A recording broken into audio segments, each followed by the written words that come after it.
Hello, welcome to Water Sign Philippines. So, reading ito for Water Sign, Cancer, Scorpio, and Pisces. Take only what resonates. Para sa mga gustong magpa-personal reading, Jing Tarot Reader, i-search mo na lang siya sa Facebook. And kung gusto mo, meron akong available na astrological reading. Mag-inquire ka na lang dun sa virgophilippines@gmail.com. Okay? Ano yun, hanggang end of August lang siya available. And if ever may avail ko siya sa next time, medyo busy na kasi ako that time. And hindi na iba na yung price niya, okay? So, let's start. Yes, naka-promo pa siya ngayon. What do we have here for water sign? For water sign, please, Cancer, Scorpio, and Pisces. False person is here. And sudden wealth. Who is this person nakakonect ng water sign? You do have your main male. And distant horizon. Bottom of the deck is the despair. You could be this person na pwedeng you're not being honest either sa sarili mo or sa person na ito nakakonect mo. Sudden wealth is here, so I can see big amount of money na either dumating na or paparating pa lang sa'yo. Okay. Or maybe some of you, there's some kind of shared finances or joint ventures. Ayan. Or shared property. Or maybe yung iba could be an inheritance or maybe partnership with regards to resources or money na nangyayari sa'yo ngayon. And I feel like, yeah, some of you with the main male, your person could be the one na parang you match. I mean, everything between the two of you. Ikaw nga lang medyo nakuha natin you're not being open or hindi ka pala kwento or hindi ka pala connect dito sa person na to, but yung inyong personality, kaitsurahan, you match, bagay, parang ganon. But distant horizon, so could be a person who is malayo sa'yo or may distance sa inyong dalawa. The despair is here, so someone here is really sad or hindi, hindi okay yung situation, pwedeng pagod or ang dami niyang stress. The toil and labor is here, so a lot of, and maybe someone na overwork or could be someone na walang trabaho, so may mga problems and stress na pinagdadaanan. And I can see also someone here na pwedeng may ending or may nag-end na something that has something to do with a child. So maybe stress thing na may kinalaman sa child or bata. So anyway, ano ang emotions ninyong dalawa sa isa't isa? This is love reading, by the way, for water sign.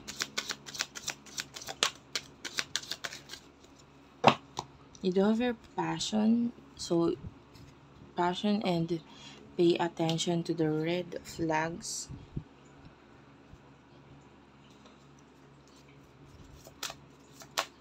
Or sa nakakonect mo. You do have your you deserve love. It is safe for you to love.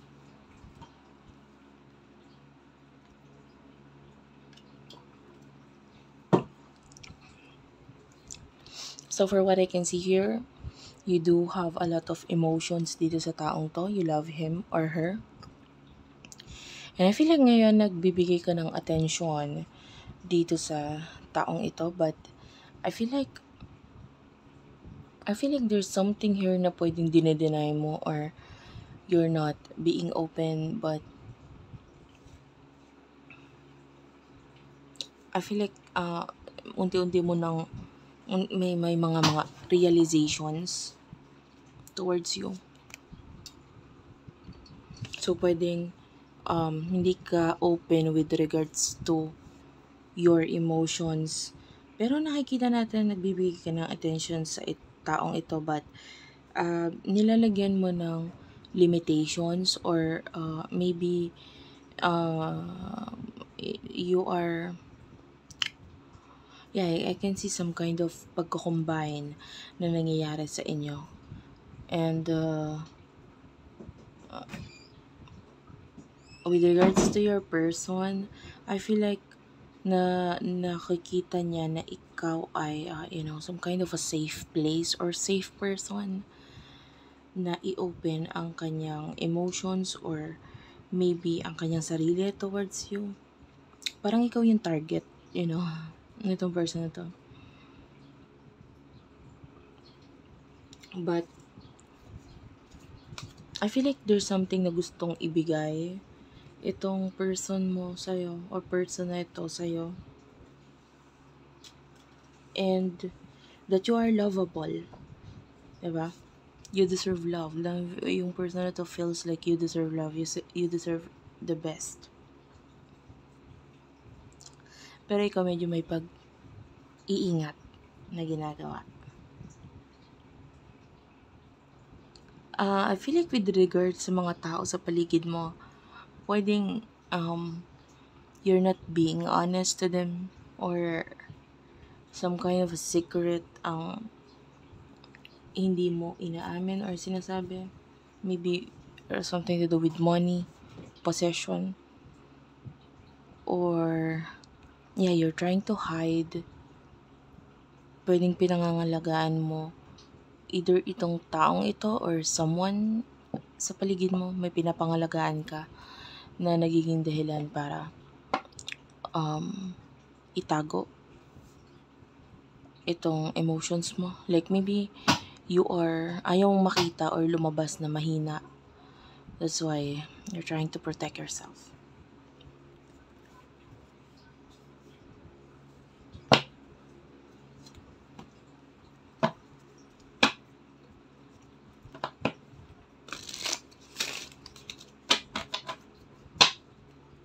What will happen in the future for the both of you?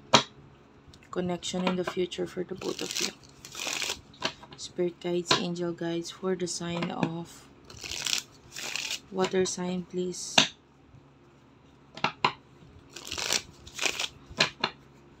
Connection in the future sa inyong dalawa.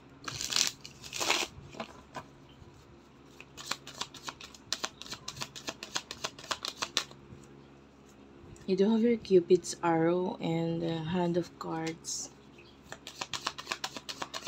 In the near future for water sign, please. Date and wedding rings. I want to understand yung main mutual energy in the future. Okay. Paradise and lightning is here. Bottom of the deck is mask.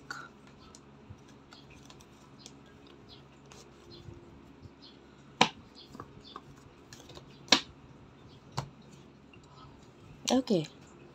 In the future, I can see nagpapakita sa akin yung twin flame cards, guys. I don't know if you're dealing with the twin flame. You do have your twin flame.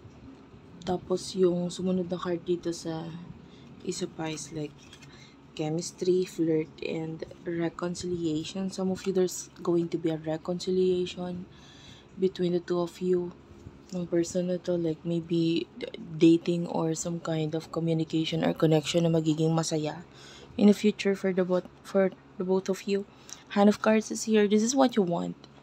Especially if you like gambling or mahilig kang magsugal, or maybe once in your life na naranasan mo na ito. And like for now, parang nakukuha natin yung energy mo in the future na nagtitake ka ng risk to meet this person, to maybe even surprise this person. Pero parang nagkakaroon ka muna ng strategy bago gawin ito or mangyayari itong connection ninyo. Or you're willing to take the risk, pero um,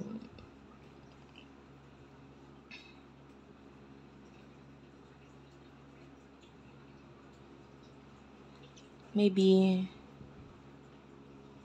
may mga realizations ka na kasi na nangyari. I can see Aquarius. Um, this person is going to have some kind of contract or connection in the future between the two of you. Could be someone new. Um, you will be more happy. Yun na nakukuha natin with the connection sa inyo na itong person na to. Okay? And something is like hidden or some kind of a secret. Maybe a secret connection sa inyong dalawa. Secret thing na ginagawa sa inyong dalawa, because the mask is like a secret energy. Because maybe kaya nagkakaroon ng sikreto because there's fear, there's like ego,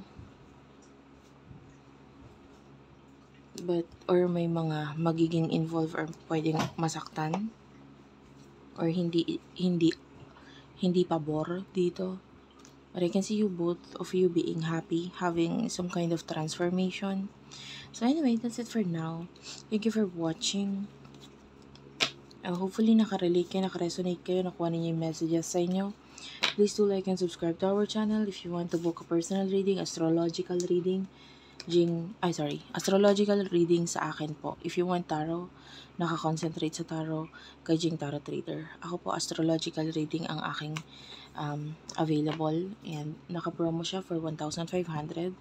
You can book personal reading with me. I will explain your chart, your natal chart, yung if you want me to concentrate on your career, ano yung magbibigay ng malaking finances sa'yo, long-term money, or long-term career, short-term career, I can do that. And sino yung mga tao makakatulong sa'yo in order for you to achieve that. And saan larangan mo siya pwedeng makuha. And also, if you want me to concentrate on love, I can tell you kung sino itong future husband or wife mo, future soulmate, or I mean your soulmate. Anong ugali niya, anong work niya, career niya, and saan mo siya makikita. I can also do that as well. Okay? For if you want both, 3,000 ang aking price on, but I can give additional reading like palm reading or anong tawag dito? I can also read the chart of your person kung alam mo yung kanyang details, birthday, birthplace, and be sure na alam mo rin yung birth time. Tapos pwede ko rin sabihin if ever gusto mong malaman yung kanyang career or yung kanyang future husband or wife, and makikita mo kung magmamatch yun sa'yo. Okay, so that's it for now. Thank you for watching. I love you all, guys, and bye-bye.